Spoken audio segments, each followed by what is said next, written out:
Scientists from the United States and Africa are teaming up to combat a disease capable of decimating a region's poultry population. Newcastle disease, the stronger forms of which can kill more than half of unvaccinated birds, can be particularly difficult for producers in developing nations.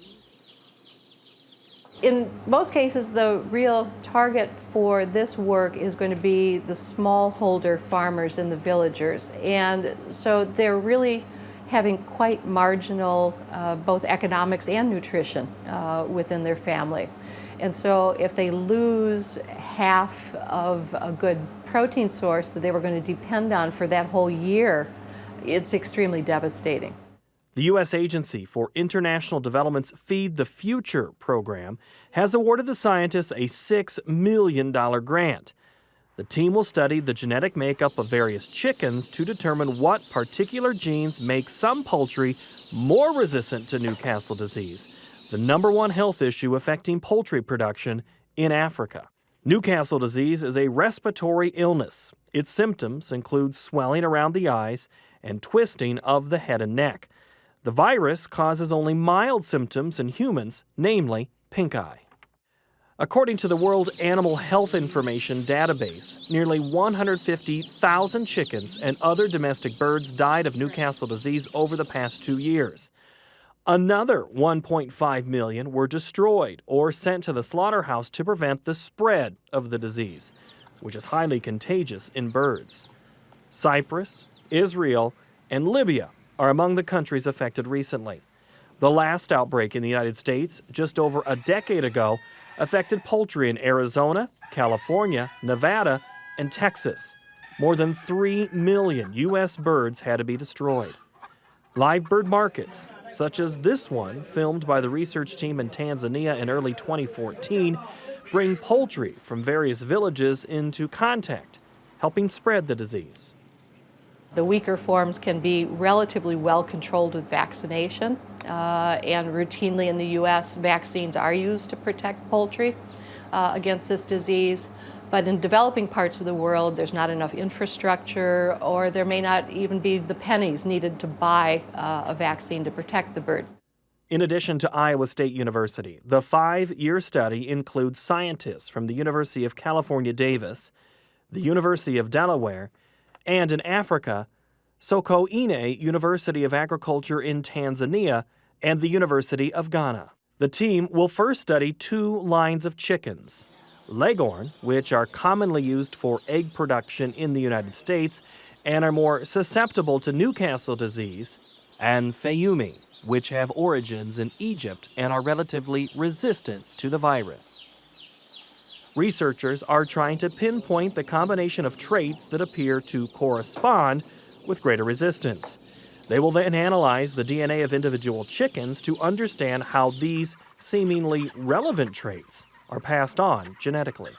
So once we have information on what genetics provides greater resistance to the disease, then we can go out and screen chickens and find the ones that have the right genes, and then use those to breed the next generation of chickens.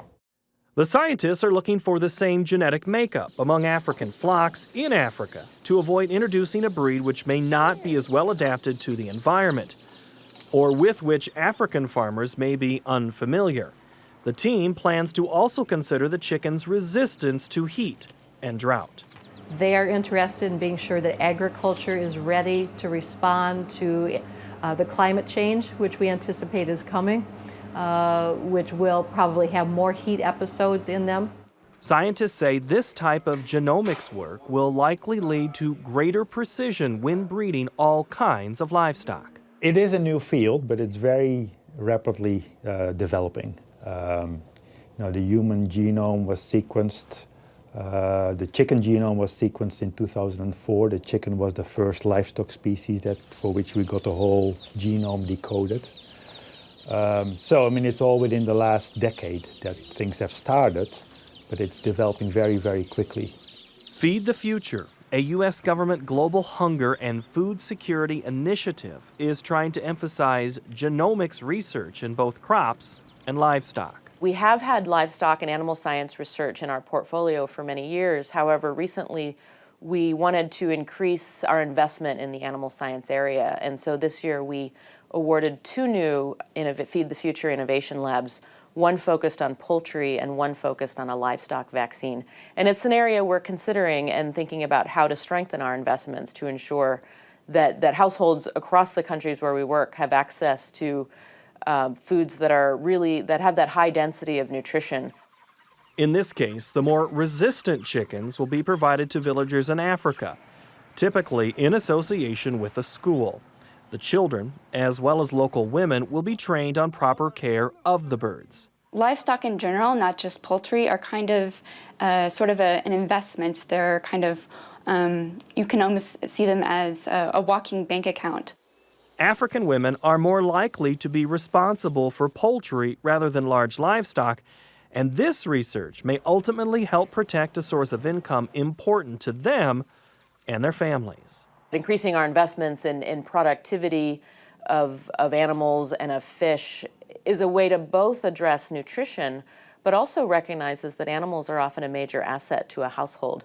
And if they can increase the numbers of particular small animals that they keep, that gives them some resilience to economic stress. The importance is of having animals that can produce and can survive diseases is as great, if not greater, for these smallholder families than compared to our industry, because their livelihoods depend on it. Now, it's the same in North America, but it's life and death for their children.